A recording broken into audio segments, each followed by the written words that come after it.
Before he was a member of the D-backs, he was a member of the Tigers. Before he was a member of the Tigers, he was in the Houston Astros organization. Drafted by the Stros in 2009, was released by the Stros in 2014, released outright. Detroit scoops him up a couple days later, and he turns into one of the more feared sluggers in the game. Gets traded to the D-backs this year and has one of the most dynamic second halves of any slugger in big league baseball history. George Springer was called up by Houston just 2 weeks later to fill that roster spot after they released him. So there was a reason why Houston did that. They wanted to make a move for a guy who is an all-star caliber player in Springer. But what if they hadn't released J.D.?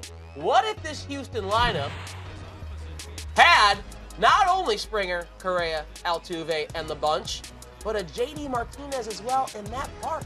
Yeah, I'd be hard-pressed to think that he'd be the same player.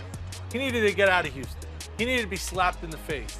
He goes to Detroit, and who bats right around him for the next couple of seasons? Miguel Cabrera, arguably the best player in the American League. And now he goes to the National League, and he could arguably have the MVP batting around him. So I think he needed a fresh start, a clean slate. He needed to make his own identity. So no, I don't think he'd be the same player if he was still on the Astros. I think he would be. When you look at the story of J.D. Martinez, he had actually started to change his swing in the 2013 offseason, and he was going to debut that new swing in the 2014 spring training, but then he got released. He didn't get a chance to change that swing. He had been looking at film, wanted to keep his bat in the zone more. He had made those adjustments. I think we would have seen this power-hitting J.D. Martinez in Houston if he had that opportunity to show what he had been working on. Pretty scary to think what Houston's offense would be like if this J.D. Martinez we see now was in that lineup.